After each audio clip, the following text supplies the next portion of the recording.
YouTube's one of those things where you got to keep feeding the beast. You can't just stop. Okay, I've actually built something here that's a business, and I sort of look at running YouTube and taking photos as work. As I've grown in the space and the automotive industry, I've noticed that a lot of portrait photography can be applied to automotive photography and vice versa. Hey, and welcome back to the Full Frame Podcast presented by Sony. Today I'm in the studio with Mike, otherwise known as North Borders. Hello, good to be here. Good to have you. How are you? Good, thank you. Yeah, just got off the plane, straight in the Uber, straight to here. Early morning start, but feeling good. I've had about 4 coffees. 4 coffees. All right, so this is going to be a crazy chat. Yeah. I'm definitely caffeinated and ready to talk. All right, sweet. Do you want to just talk a little bit about what you do, and then we can jump into some more detail? Yeah, sure. Well, I guess I'm mainly known now for my car photography, but I do make YouTube videos full time now. And I guess I would be an automotive photographer. At least I like to see myself as an automotive photographer, but it's not the only thing I like to do. I also still enjoy doing sort of street photography and a bit of storm chasing as well. I'm a very amateur storm chaser though. I'm not like, that's not like my main thing. I just watched Twisters 2 nights ago. Oh, really? I would love to go see a Twister, go to somewhere in America and go be one of those Twister chaser people with the massive antennas and the Starlink satellite. The Glenn Powell. Yeah, that's the dream, man. That's the dream. That would be cool. But yeah, a little bit of that. But everything I like to do is just based around cameras, photography, filmmaking, having fun, doing dumb things, whatever. Yeah, exactly. So how did it all start? Probably started. Well, my mum used to work as an editorial director for Maya, which for those listening overseas is basically a big. What would you even call it? Department store. Yeah, big department store. But her job specifically was managing all the models and the photo shoots, and we'd be at a lot of studios, kind of like what we're at today, really. Yeah. So when I was always introduced to cameras and all that sort of stuff at a young age, and my mum had a huge collection of just random little cameras, little VCR cameras, and even those really old school like Casio digital cameras, like some of the first little cameras that came out. Even this camera called a flip camera, which is basically like a brick with one button, one big red button in the middle of it. If you search it up, a flip camera, that's what she had, and that's what I started making videos on and just making. So you started with video before photography? Yeah, I did actually. Yeah, I started with that, and then I ended up getting an iPod. Well, actually, it wasn't even my iPod. It was my mate's iPod, and we shared it. All right. And we started making, because I was really into skateboarding as well. So we started making little skate clips with each other, and we would just start filming that. We'd edit in iMovie on his dad's MacBook, one of the first laptops. Yeah. And we'd be editing on that and just making out little videos and stuff. And that sort of slowly developed into more heavier skateboarding. We started to get a little crew together of us that would all skate together. And then we decided to get like a proper DSLR camera and that we'd all chip in for, so we could all use that to, collectively film. Yeah, collectively film. We all chipped in for it to make our videos, and we started a little YouTube channel called Sherwood Skate. It's still a YouTube channel now. You can see like 12, 13-year-old me make skateboard reviews and with my little crew. But I always found myself with the camera. Yeah. Like I was like, give it. You're not doing it right, let me do it sort of thing. And I was always the one editing and filming, taking photos, whatever it was. And that sort of slowly started to develop into a bit more of a hobby, into a passion.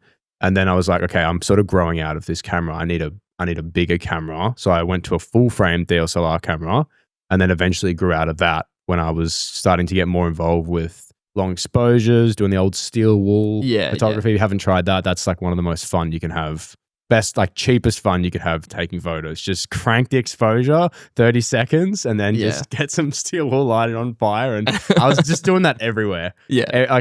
I was just such a weird kid, man. Just going. How old would you be here? Like 15, 16. Yeah, okay, yeah. And just going to like a playground in the middle of the night with my mates and just setting up steel wool, and then going onto climbing onto the roof of one of the playpens or whatever, and then just lighting a steel wool off of that. I've got it actually somewhere on my Instagram. If you scroll down far enough, you'll see these random steel wool long exposures of just because when you're starting, you just want to play with some some stuff that you can't. It's not just like taking a photo on a phone. Exactly. Yeah, you want to do something that's a bit different. Exactly. Yeah. Once you start to understand long exposure, this is so cool, this is how light works and all this sort of stuff, that really was intriguing me, and just going down that path. So I found myself doing a lot of night photography. Yeah. More than the average person probably would have when they started photography or filmmaking or whatever. I was really interested in the whole night. And you were always in Melbourne as well, right? Yeah. So and the Melbourne cityscape is pretty. Yeah. It's also nice and flat, easy to walk. Yeah. As opposed to Sydney. Yeah, Sydney's so different. Yeah. Well, even still, I wasn't even going to the city that often. Okay. It was a lot of nature stuff because I live in like a lot of parklands, wetlands. Yeah. So I was always exploring that and just, I don't know, there's little rivers and rock beds and stuff like that before actually venturing into the city and just finding a whole new way to take photos and and that's when you started shooting more at night. Yeah, exactly. And then I was like, I really enjoy night photography, and I noticed a lot of people on Instagram aren't really doing night photography. So I sort of started to build north borders around nighttime and all that sort of stuff. And it wasn't until I was about, I said 15, 16, would have been 16 when I walked into a car dealership because I was obviously always into cars growing up, but never really took car photos. I was always doing some nature stuff, some urban landscape stuff, trying my hand at portraits or, just long exposure still or whatever. But I wasn't doing car photography. Even though I loved cars, it wasn't really, I just wasn't putting my little brain, frontal cortex developed. Like wasn't putting two and two together. And then you hit a certain age and your brain's like, I can do both. I can shoot cars. And I love cars, No, I wasn't thinking about that. But there was a car dealership that opened up near my house along the train line that I took from school back to my house. And they just opened up literally along the train line.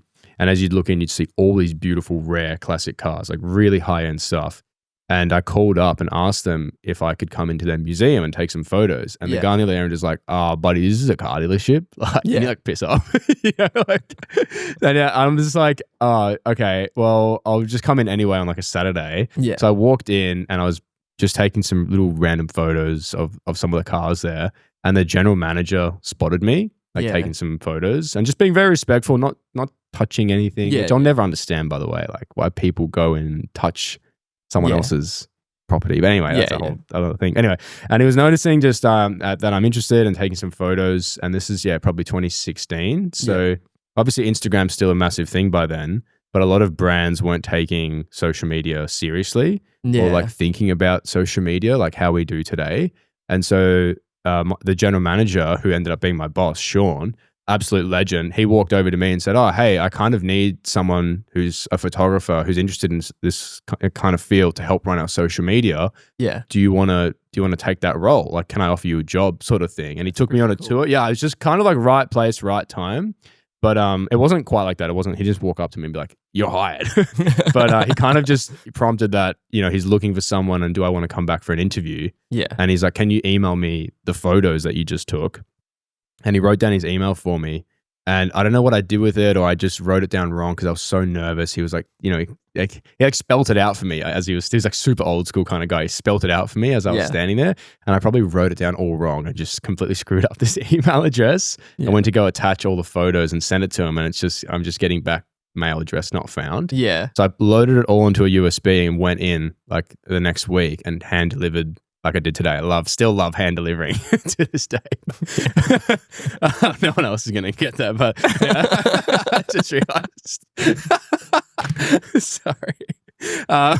Anyway, I hand delivered him the USB and he really appreciated that initiative. And he was like, okay, do you actually want to come in for an interview? Because we really would need someone like you to take photos once a week and just run our social media. Yeah. And I was, quietly freaking out because I'd never shot cars, and now all of a sudden I'm about to get a job to shoot cars. A really high-end car dealership, by the way. And I was freaking out. So I took mum's car out. She had like this old BMW 1 Series at the time. So I was like, quickly practice, drive it out, take photos of it under the bridge or whatever. And I was like trying my best to take the absolute best angles. And if I look back on it now, it's just Did you even have a CPL at that point? No. Absolutely not. No idea what I was doing. Not much information back then on YouTube as well about how to shoot cars. A lot of like educational stuff just didn't exist. Yeah, like there was some stuff, but it was most of it was actually pretty advanced. A lot of and boring. Really boring to watch as well, which is probably the main thing. It almost felt like just being back in school, going onto YouTube really. So I started working at the car dealership one day a week at the start, and it was just like little cash jobs here and there. All they wanted from me was 7 photos, one to post every day on their social media. And then on my weekends, I would still spend time there because I actually really enjoyed hanging out at the dealer. There was always new cars rocking up, really, really high-end sort of cars as well, always rocking up. So I enjoyed being around the space and the people I was working with as well. Like everyone's just such a legend. Everyone was so kind to me and knew that I was passionate. So it was nice to just be around that environment. And then on my school holidays, I was hanging still out there. I was still there. Like every day, I just rock up for a few hours, take some random photos and just like. But if you're there every day, like the practice accumulates. Well, exactly. And then anyway, so school holidays after 2 weeks, whatever, finish, and I go back to school on Monday. Because at the school I went to, I didn't have school on Wednesdays. So that's why I could do one day a week on Wednesdays to go and just shoot and be there. So I go back to school on the Monday and I get a call from my boss, Sean. He goes, "Mikey, where are you, mate?" I'm like, "I don't work here full time. I'm just hanging out." And he goes, "Oh, what? Oh, we need to get you on full time." And I was like, "All right." So he basically gave me a contract to come on full time, and I just dropped out of high school and just started working at the car dealership full time because I was like, "Well, I've got a full time job now. I kind of don't need to go to uni because that's not like the whole point, going to uni just to get a job. So if I've got a job now, I'll just work at the car dealership." And I worked there full time for about 3.5 years. And in that time period, I decided to start a YouTube channel. And that's when I spoke to someone from Sony as well, because I was looking at swapping everything to Sony and getting the A7R3 had just come out, I think, in about 2017. And I swapped over all of my stuff because I wanted a camera, because I wanted to get into YouTube and I wanted a camera that could autofocus while I was vlogging, because my old camera couldn't do that. Couldn't, like, if I turned it towards me, I just wanted a camera that could, which is like, that's most common, like super common nowadays, but not even that long ago, that wasn't even that common of a thing. And the mirrorless was still sort of starting to break through.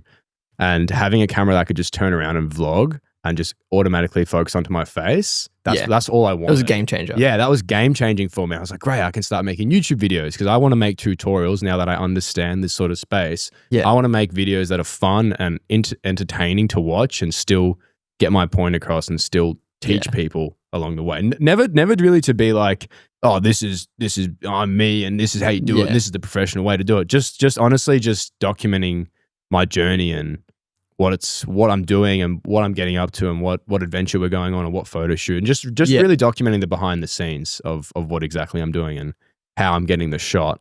And that sort of started to evolve and the channel started to get a bit of traction. And I was like, oh, maybe I'm actually onto something here while still working at the car dealership. When did you go full time into YouTube? 2019. Yeah, okay. Start of 2019, I actually dropped off to part-time at the car dealership, but I found that sort of stunted my growth even more because working full-time on something while I had YouTube sort of, as I was hustling YouTube on the side, was great because it was, if I had any free time as well during the day, my boss was like, as long as all the work's done, you can work on your own stuff as well, which is really cool. So it was already really nice to have it sounds like you had a really like supportive network. Yeah.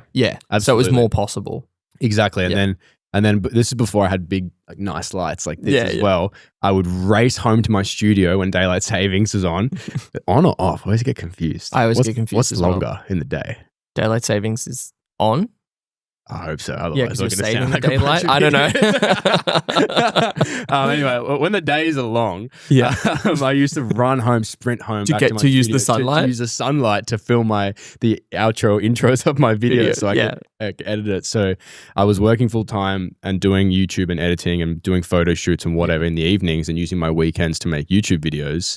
And then when I went part time, I was like, okay, full bore on YouTube on Monday, and everything North Borders on Monday, and then Tuesday, okay, back to work. I go back to work. And it was a lot more compacted into one day. It sounds really intense though. Yeah. It was like a lot of cars as well we started getting, and we were dealing with a lot of different types of cars all of a sudden, as well as the car dealership business started to grow and change. They started to get on cars that weren't as super high end. So if you get on super high end cars, there's not a whole lot that come through. So you can really focus and take your time on the sales photos and the Instagram. But because we were dealing with more of a prestige level, your Aston Martins, Maseratis, Mercedes, Bentley, there's a lot more of that started to come through. So therefore a lot more cars to photograph. And that pumps up the content volume. Exactly. So volume comes out, quality goes down, and just more. And then obviously I'm not there as long. So they wanted me to stay longer throughout the day. And it just really was starting to stunt my growth because it was North Borders Monday, full day of work on Tuesday. I'm exhausted. Wednesday, okay, back into the swing of things, North Borders. And then I got to stop at Thursday, back into work. And then Friday, Saturday, Sunday, great. Make great progress over the weekend. And then back to like this weird schedule. So I was like, I did that for literally a month. And I was like, I can't do this, guys. Like, I'll help you find another photographer, which I did.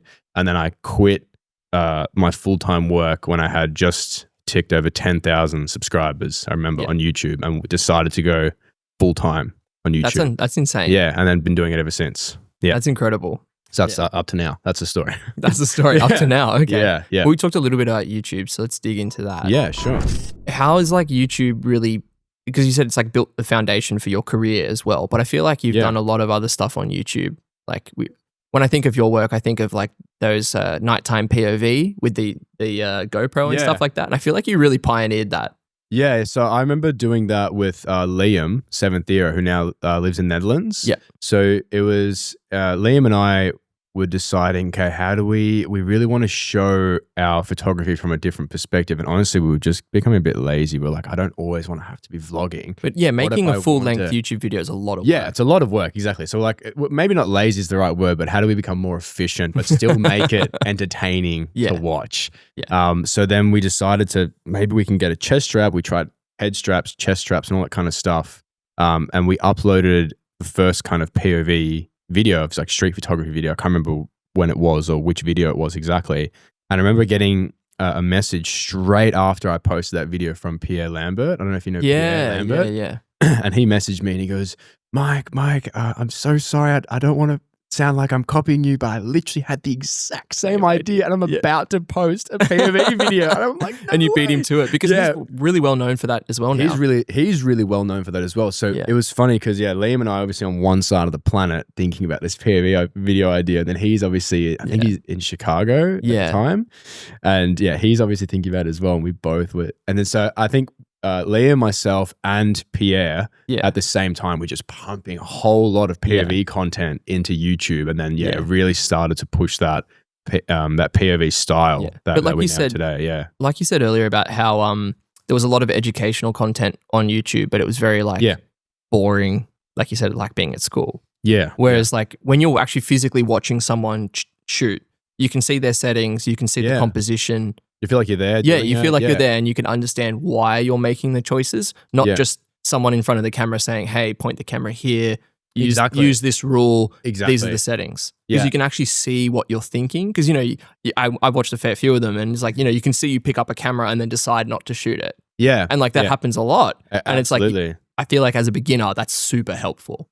Yeah, because it's like a lot of photography is really choosing lighting and composition, right? Like settings and all that sort of stuff, you can get it all wrong, and it can, especially on a modern camera now. You can get it wrong and it still looks great. Exactly. You can get a lot of it wrong, really, and it can still look great, especially if you're shooting RAW as well. So a lot of it comes down to lighting and composition, and watching some guy just, talk about it and not do any field work, it was just such a hard thing for me to try and wrap my head around because I'd never learned that way. I like to learn by doing and being hands-on and seeing. And I feel like a lot of people nowadays like to learn like that. It's a way better way to learn as well. Yeah. It's just watching someone else do it, being like, okay, I'm going to try that. And then upon trying that, figure out, you'll figure out different things that work for yourself. And then you can start to diversify and build your style within that. I mean, I've seen POV videos now from, there's a guy called Ollie Nielsen I think he's from Norway. Or Finland or something, but he does like bird photography, but with the GoPro. Ollie. Yeah. Shout out to Ollie. Yeah, shout out to Ollie. His videos are so relaxing to watch. They are. They're great. Yeah, great quality. So as well. It's cool that concept that you kind of co-developed is so applicable to like so many genres. Yeah, it's not just specific to street. Absolutely. I've loved seeing like how diverse it's become. Yeah. With the POV, specifically within the POV photography world. Yeah. How diverse that's come with so many different photographers on their take on it. Were you a bit self-conscious, like walking around with the full like chest mount when you first started? Not really, to be honest. Okay. I feel like I'm more self-conscious now as I've gotten older. Okay. Yeah, to be honest, it's weird. I feel like when you're a teenager, because I started the POV stuff maybe at 18 or 19. Yeah.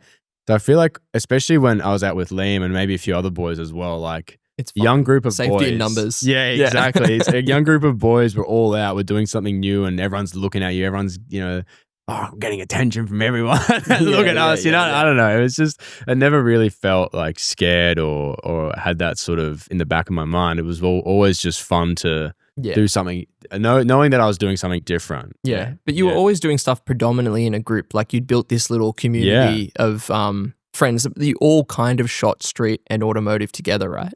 Yeah, exactly. Well, not so much the automotive stuff. I think I definitely brought a lot more of that onto the table than the other boys because with Hayden, we were shooting a lot of different sort of like random ideas, creative ideas. And with Liam was starting to get into portraits a lot as well. Yeah. And then I guess so we all sort of had a little bit of a niche, but why it was working, and there was actually like a really big turning moment for all of us when we did a job. We were overseas with Epidemic Sound in Sweden. Yeah, okay. And we were making a vlog we wanted to check out this spiral staircase. And obviously we're all making videos at the same time. Did that help where you were all making videos around the similar topic or the same shoot? So then there's the incentive for a viewer to go and watch all 3 or 4 videos. Well, you remember what I said about frontal cortex? Yeah. Right?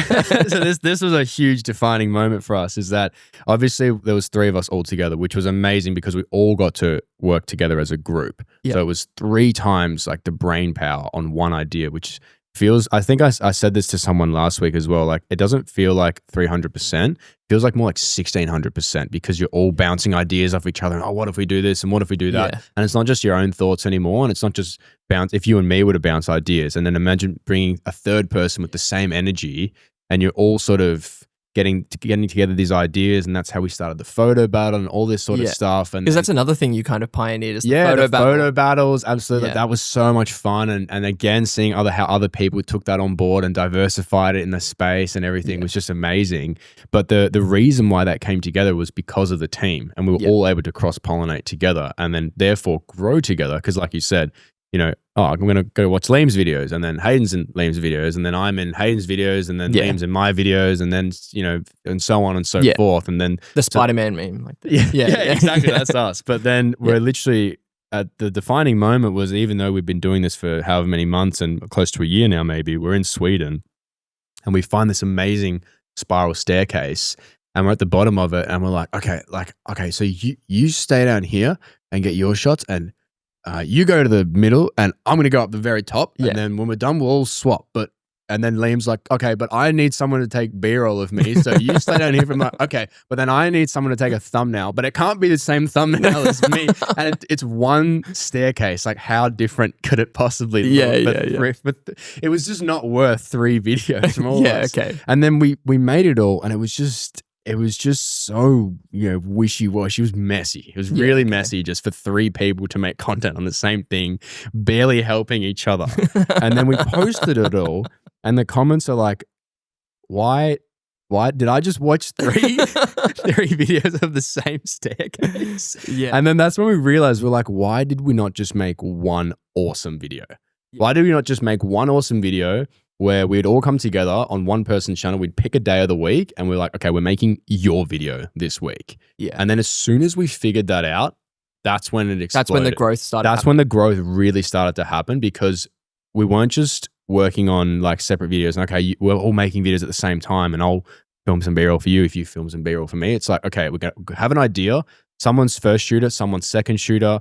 2 people are planning, one person's filming. You were running a mini production. Exactly. If we started running a full-on like production team on YouTube, and that's when it really started to grow. Yeah. So that's my advice for anyone starting content now. If you can find, and I've seen it happen all over the world when I've traveled and met other content creators and seen they've got little groups, that's the best thing you can do. It's so hard to stand out nowadays and do something by yourself.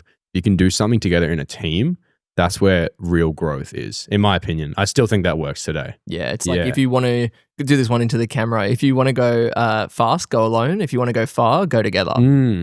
That's the production mindset. That's great. That's a great quote. Absolutely. Couldn't agree more. Yeah. So that's where it all started to work with YouTube. And then obviously you grow up, you go separate ways, that's fine. Me and the boys still talk and chat with each other, but we just spread out. I'm doing my own thing now, but that's why it was good that we built our own channels as we grow up and we diversify in our different sort of spaces. I've gone a lot more heavier into the automotive world, and that's just where I'm sort of heading with that sort of stuff now. Yeah. So with your work specifically, shooting at night is already a challenge for a lot of photographers. But then you're also shooting in generally harsh conditions, like it's raining and things like that. Yeah. And I think that's a real staple of your work. Thank you. What do you love about it, shooting in the wet? I feel like there's a lot of things I love about it, but I think what I love the most about it is that no one else likes to do it. Yeah, okay. I like the fact I respect that. I like the fact that it's different, and that it's hard to do it, and not many. And also, there's like it's at first I was always figuring out ways how I can protect my gear. Until I was like, screw it, it's fine. Yeah. As long as the little hot shoe cover is in the top, like the weather sealing's pretty good.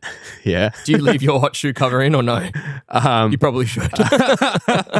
Well, there's a guy in Germany who has the camera now, bro. So good luck.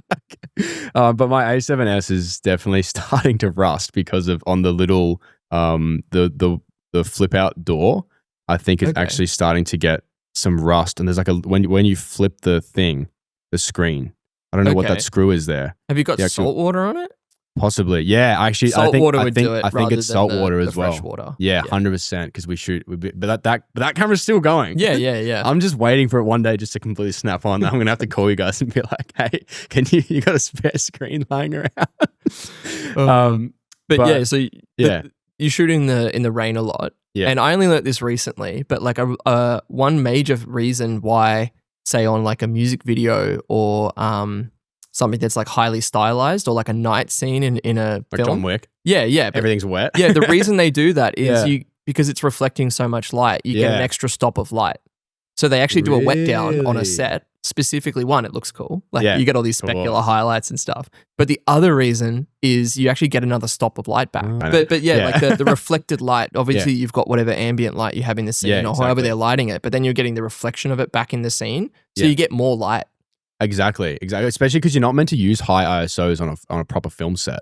You're meant to be using like the lighting and everything to create your set. Yeah. That's so interesting. So for you shooting stills, it would be the same thing would apply. You're getting some light back. Thing. Yeah, absolutely. That's not the reason. But, I know. That just so happens to be it. But I just think it also creates an extra element of emotion. When you have photos in the rain, of like everything just looks so different. And on top of it, it's a lot easier actually to do street photography because no one all of a sudden is focusing on you. Yeah. When I'm walking around with my big yellow raincoat taking street photos and stuff, everyone's looking at me like, is Curious George around, mate? Like, you lost him or something? And everyone's like looking at me. But when it's raining, everyone's sole purpose just like tunnel visions to, look down. I need to get out of the rain. Whereas I'm sort of standing in it and just capturing all those sort of moments. And that's probably one of my favorite parts as well, is that knowing that you sort of feel invisible in a way, that all of a sudden, no one cares. And that's like if you're worried about what people think and you're going out and you're taking photos and it's a weird thing to do, like, am I a creep? You're just trying to capture those moments. And that's what's really fun about shooting in the rain as well. I feel like it also adds, like, looking at a lot of your work, it adds a lot of 3D to an image, because instead of just having, flat foreground on a street and then a subject, whether that's a car or a person, and then just background, because you've got all these particles of all the raindrops, absolutely. You've got reflections. It glistens differently. It makes everything just look way more 3D. Absolutely. That's another huge factor of it that I love is just, exactly the whole, just building out the whole frame. It just creates a whole different look as well compared to when you don't have it. Same with most other conditions as well, like even if it's snow or even sand as well, like a sandstorm we shot in Dubai, which is really interesting because you've got all the sand whisking across the road. And then because of the wind, we had these big sort of bandanas on as well. And that was all sort of flailing in the wind as well. Cool. So you get that extra, or you can sort of start to see the elements all come together for your photo. And same in like shooting in a blizzard or a snowstorm, is that it almost, when a bit of light catches it off a building, it almost looks like grain, like ISO, but it's just all the snow sort of particles. And then that's also creates a really interesting kind of photos as well. Yeah. And because it's hard, no one wants to go out in a blizzard and start taking photos. Yeah. The last thing you'd probably want to do. No, not really. But I just enjoy, I think I enjoy the pain of it, maybe. I don't know. Maybe I'm a sadist. Like, yeah. Yeah. But no, I feel that. I feel like, especially with when people look at maybe like judging photography competitions, if there's an incredible photo that was very easy to take, sometimes that won't win. Whereas you can have a, above average photo, but if the process that went into developing that image is borderline impossible and no one else could do it, to me, that makes that a much more powerful image. Absolutely. And plus you're working with Mother Nature here as well. And as I know, in Melbourne is super unpredictable as well. So that's why a lot of the time you're, like you said, with photo judging, if someone's shot in like an incredible condition, there's no way they could ever replicate that again. Like what they've got then and there has happened in that moment. And you can't replicate it. You can't replicate it again until maybe, you hope to get another storm. But like, I feel like sometimes after shooting so many storms, like you get certain types. You get like the really fine sort of rain, and then you get ones that are really hard, bucketing sort of thunderstorm rain. But those only last for short pockets most times. You never really get that, like, unless you're in Queensland, maybe. Yeah. Like monsoon season. Yeah, exactly. Yeah. You're doing a lot of like more creative stuff with your automotive photography recently, I feel. Like instead of like the traditional kind of angles, off at the 45 and stuff. But you've been playing with like a lot of like more close-ups, more shutter drag, being more creative with it. What's the direction there? I really like the art of creating the photo together. So I really like the fact that I can mix. It's not just about the car actually as well. It's actually about mixing the car within the landscape I'm shooting. So a lot of thought and process will go into picking a location. Like when you're wandering around the city, are you like taking photos on your phone? Yeah, like, I've got a whole folder. Really? Of just new spots. spots. And then because of those spots, they're sort of selected, and I'm almost, scouting for a specific type of color, or maybe a certain type of bike, a certain style or bike or car or something like that. Yeah. It has to all work together cohesively. And that's what I look at now when I go out and shoot on my photos. Obviously, it's not always going to work. That's like best case scenario. Sometimes you can just get the dream shoot and everything comes together and aligns. Yeah. But at least make the effort too. At least I like to make the effort to try and make the location, the car, and the color, and what type of paint as well. I also think about that. And then your time of day, and then conditions potentially as well. So there's a lot of variables that go into one photo. I went to one of your editing workshops recently at another Sony event, and you were talking about how like photographers, like portrait photographers, are looking at skin tone and trying to have like even, accurate skin tone. But you talked about dealing with paint in exactly the same way. Yeah, it's funny. As I've grown in the space and the automotive industry, I've noticed that a lot of portrait photography can be applied to automotive photography and vice versa because of that one reason. Because there's different types of paints and you have different types of skin tones, and those all work in different kind of lighting. And you're not always going to get the exact paint code or skin type, depending on your lighting situation as well, is going to create different variations of that. But there's three main types of paint. You have like a matte finish, which is sort of scattering light, same with a satin finish. And then you have a gloss or a metallic finish of paint, which is basically reflecting everything like a massive mirror. Yeah. And you need to take that into consideration when you shoot. Yeah. So if you want a really easy way to take photos of cars, find a matte or a satin car. And then you won't have to worry so much about getting in the shot or what's really reflecting it or what location matters as much, because not as much is being reflected. Yeah. That's so interesting. Yeah. It is, right? Yeah. Like it is. It is an interesting way to like think about it. With the shooting the paint and like reflective surfaces, specifically, like what kind of methods are you using other than a CPL? Like, are you shooting at night would help, I'm guessing, because you're not getting a full body reflection. You're just getting the highlights, if that's right. Yeah, that's right. Yeah.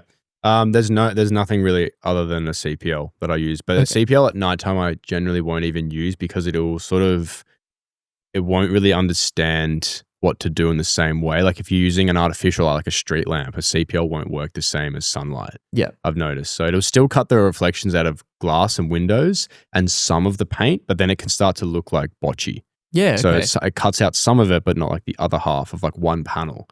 So it's better just to cop it. And just try and fix it in post, I guess, for that specific scenario. But then at the same time, we'll try and angle the car in a way that it won't be reflecting as much as the background or as much as it sees what the paint would be seeing. Yeah. Because it's like got its own set of eyes. You got to look at it that way. Like a car is just a massive mirror. Yeah. So wherever you park it, it's going to be reflecting that. So you have to park it in a way that whatever it's going to reflect is so far away that the camera's almost not going to pick it up, and you can get the body line of the car. Yeah. Do you prefer to shoot exterior or interiors?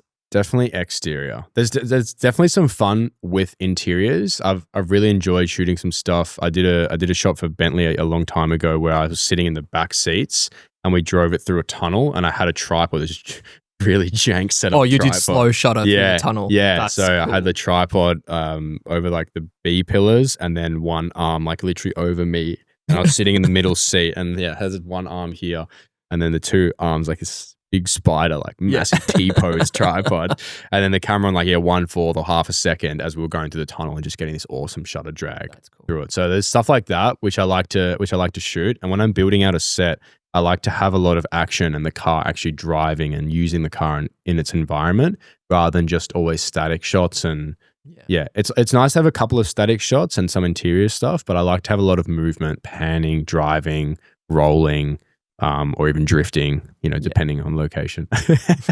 But I like to, when I create a set, especially when it's my own photo shoot and I'm really in control of it all, I like to sort of build that on an Instagram set. So the first photo will usually be the hero photo. And then as you swipe through, I like to build it out as a bit of a journey. Yeah. So I always end on usually end on a photo that's quite far away. So it's like, that's like the end of shot, like goodbye. That's the end of the scene. So even if it doesn't really mean much or doesn't have much of a meaning, or just try to make it look like, the car's here and then now we're moving and now we're going here and then now we're here and then goodbye.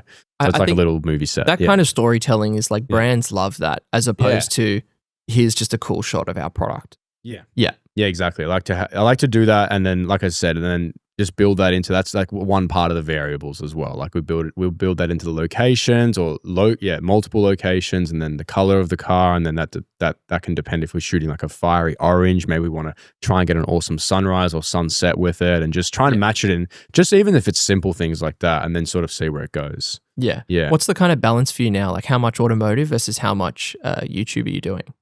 So YouTube, we're still trying. At the moment, it's pretty scattered because we have so much to edit, and I think have you got an editor? Or are you still doing this? So it's me and Lamont now. So but we'll simultaneously be editing. So I'm also working on a video as he's working on a video. Yeah. So we're both, at the moment, we haven't uploaded I think for 2 weeks, but usually it's meant to be every week. Yeah. But I think everyone who follows me on YouTube now knows that if I haven't posted in a couple of weeks, that I've got a lot banked, and there's a lot coming, which there is a lot coming at the moment. So we've probably got like 2.5 months worth of content like every week that can roll out, because we just filmed so much, and then now it's just editing and culling and making sure the videos are nice and polished, and then just getting them out there.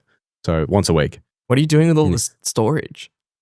I have a NAS set up, but like honestly, nothing really comes of it apart from maybe making recap videos, or like if I want to talk about something I've done, and maybe even sometimes in like 5 years time, I can make a reviewing my photos and see where I'm at in 5 years and look back on them. So they're great for memories. Yeah. But I have a NAS set up now.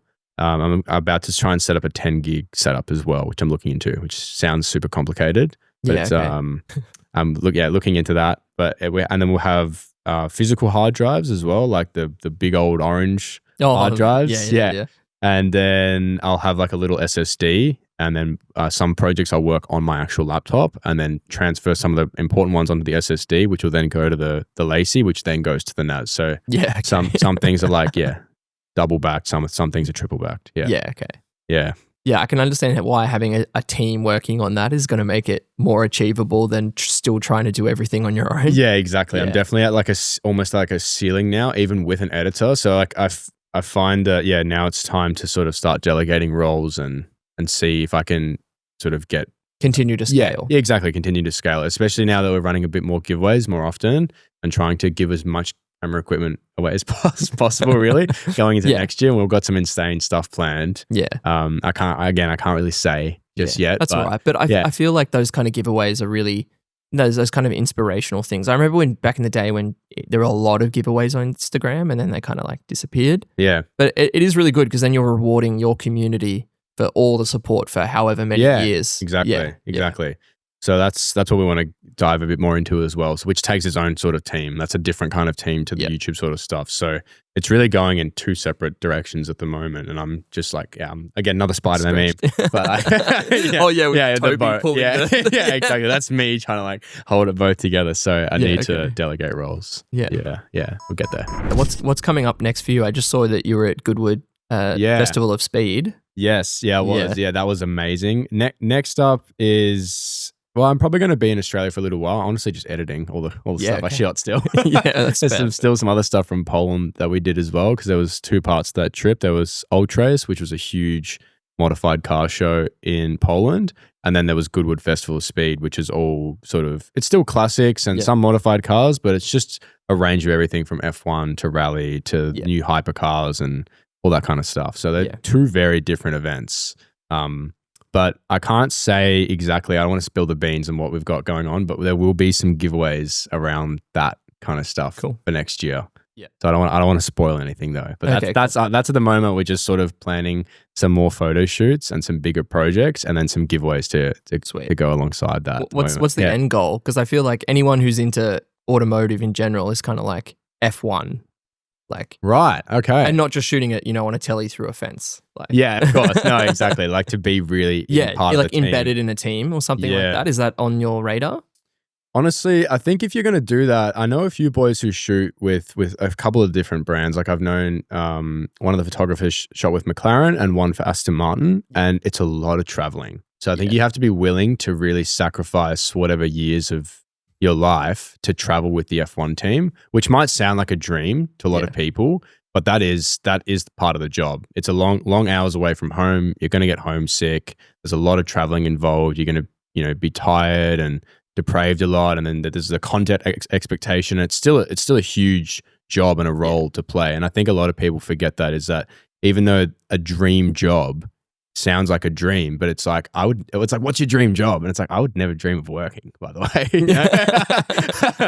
way. Every job comes with its set of liabilities, and it becomes work to some degree, but it doesn't mean you can't enjoy the work that you do and feel excited about it. How do you manage that now, being full-time YouTube and then also still shooting, working with brands, still traveling? How do you manage that between, it's a personal interest, of course, but it's also now your job? It's a great question, actually, because I actually was in a bit of a rut with it for a while, because as I started to grow with photography, like what we talked about earlier with the car dealership and starting YouTube and stuff, that was all just completely passion driven, like it is still now. But now I look at it as, okay, I've actually built something here that's a business, and I sort of look at running YouTube and taking photos as work. Which is fine. There's nothing wrong with that. And I enjoy what I do, but I need to have breaks alongside that. And so that's why for the longest time... So what are you doing when you're not shooting? When I'm not shooting, honestly, I'm just like me and my girlfriend, we're just like going exploring. We go go-karting maybe. I like to play Cyberpunk at the moment. We're playing a lot of Cyberpunk. They've released this new DLC, Phantom Liberty. So I've been getting into that, which is great. I like to work on my cars as well. And just anything just to switch off, really, and just refresh yourself. But it doesn't mean that it's not like a traditional 9 to 5 where you have those set work hours. Like sometimes we'll be shooting late, and that's okay. Sometimes we're shooting on the weekend. Sometimes they're early starts. Yeah. But because it's give and take, and it's okay, we start early Sunday morning, we're going to shoot Sunday morning, but I'm going to take Monday easy and make sure I give myself that time to rest, because that's part, like the creative juices that happen, and the whole workflow of how it happens in your brain. That's like a muscle you need to train, and you can't always be on. You can't always be flow state. Exactly. Yeah. I feel like I try to give myself still a weekend. It might be a Tuesday or a Wednesday, but you still try to give yourself a weekend. Yeah. Exactly. I'm the kind of person who if I'm not working, I feel guilty. Same. I feel super guilty, especially with YouTube as well, is that YouTube's one of those things where you got to keep feeding the beast. You can't just stop. Yeah. And if you stop completely, you lose momentum. You lose momentum. And if you're going to come back and make a comeback, you need to come back akimbo, like guns blazing, and you need to be doing something on a big project. Exactly. It needs to be like, oh, he's back. Yeah. You know, sort of thing. You can't just stop. Whereas I feel like Instagram, you can probably just stop, come back, absolutely slaughter the reels, and then just like have a whole new audience. You know what I mean? Yeah. It's so different. I feel like, YouTube's one of those tricky ones where sometimes you get rewarded for low effort, and then sometimes you need a really big project to actually see results. But those big projects require a lot of investment and a lot of time. Yeah. With YouTube as well, like if you suck, you suck as well. Like whereas like we said with Instagram, you can post something like willy-nilly and it could work, but people can also have formats on Instagram like they do on YouTube. So what I mean by that is some people on YouTube like to work within a certain type of video that you might subscribe to someone because of a certain type of video that they make. Yeah. And they'll continue to make that. And that's what I've started to do with my channel is have like the fun, adventurous sort of vlogs as a type of video on my channel, but also diversify into different kind of stuff. Like we like to do a lot of the battle videos still where I'll get like an amateur, someone who doesn't know anything about photography, and then I'll give myself like a budget of like $50 to go find a camera. And I'll give them my professional setup. Yeah. And the interesting thing about that is it is entertaining, but it's also educational still. Yeah. Because exactly, you're showing that it's, good composition and good lighting will trump the most expensive gear. Exactly. And that's really just that comes down to when you boil it all down, that's exactly what I want my channel to be. Yeah. It's just that infotainment, that cross-pollination of just, something that's informative, but something also just easy to digest and watch. Yeah. Yeah. But I wanted to talk about something else with YouTube is that, exactly. Yeah. You could do everything wrong on YouTube. For anyone who's listening who wants to maybe start a YouTube channel or get into content creation space, I feel like you could do everything wrong on YouTube, like thumbnail, intro, title, like outro, all that kind of stuff. But if your content sucks, like you suck. I'm sorry, like it's brutal, but but there's on Instagram, it doesn't really work that way. You could post something sort of within 15 seconds. And if the hook is good, but the content isn't necessarily relevant or exactly. Or it's super just weird and doesn't make any sense. It could even work better. Yeah, because it's all about quick views. Exactly. Yeah. But then at the same time, it's force fed to you. So you're not really clicking on that. So, but if you make... Yeah, because YouTube, you're selectively mostly choosing to watch something. Exactly. And that therefore makes it like 1 million views on a reel that's force fed to 1 million people versus 10,000 views on a 15-minute video that, let's say even 5,000 people watch to the end on that have personally decided to click on can be so much better for your brand. Is the most important metric for you audience retention? Audience retention is very important. Yeah, I would say that's probably up there for one of the most important things. Yeah, more important than views, likes, comments, any of that sort of stuff. It's about if your audience retention is really good, like if 50% of your audience can watch roughly to the end, then you've made a really good video that people actually enjoy and probably getting some value out of. Is there any particular car that's on your would love to shoot list? Yeah, that you haven't already, because I'm guessing you've already shot some pretty cool stuff. There's so much more. I look at them like Pokemons. You got to fill the Pokedex? Yeah. I need to make like a bingo card, a Pokedex for myself. You should. Yeah, that would actually be so cool. There's a lot that I want to shoot, a lot of events I want to go to. I mentioned to you before that I wanted to go to Switzerland in January. There's something there called the Ice Race, which is basically Goodwood on ice. So all full classic pin cars, tread, everything. Yeah, drifting, getting complete sideways in like a 300 SL going. Like these $10 million cars are just getting drifted on the ice. So that would be cool. So I would really, really love to try and make my way out there. Yep. I want to shoot at more higher end events like that. Yeah, and I also want to shoot. Just keep developing the style. Really. Just trying to mix a bit more of the storm stuff with car stuff. I find really difficult because there's not a lot of owners who are happy to bring their cars out in those kind of conditions. But I want to try and diversify and mix a bit more street and cars together. Yeah. I feel like there's a market for that though. Like we were talking to Kate last week about how there's a documentarian wildlife approach, and then there's like an artistic style. Yeah, right. And there's a lot of commercial car photographers that shoot for billboards and stuff. Absolutely. And they're super well exposed, super high dynamic range scenes, very static shots though. And then your stuff is just so different. Yeah. Yeah. Which in a really exciting way. Well, I think that's what's a lot of the automotive scene, a lot of the professional, more old school automotive photographers, probably feel like a sense of job feeling like a bit like someone shaking the tree a bit. Yeah. Because it's not only me. There's a lot of people especially online now, who are just posting their work online and getting jobs, because a lot of the marketing divisions and departments are being like, okay, well, we've got usually we'd have like an art director that would give jobs to an art director, or an agency, I guess. And then they would hire like a specific professional photographer who does that, like an automotive photographer who just does that, or all commercial stuff. But then now a lot of their budgets are going towards, why don't we just give it to this person online, and they can give us free advertising as well, or like for an extra whatever. Especially if they've got a good social brand as well. Exactly. So I think this is where like these two worlds are sort of starting to collide, and there's a bit of like, bit of tension. Yeah, a bit of tension. Absolutely. Exactly. But that's all right. There's plenty of space for all of us. Yeah, definitely. Yeah. Thanks so much for coming in. That's been a blast. I feel like that was just a really, really good chat. Yeah, it was. Thanks for coming. No worries, man. So to find all your stuff, if people don't follow you already, it's at North Borders on all platforms. Yeah, North Borders on YouTube and Instagram. That's mainly where I'm at. Sweet. See you there. All right. Thanks very much for tuning in. That's been another episode of the Full Frame Podcast presented by Sony. See you next week. Peace out.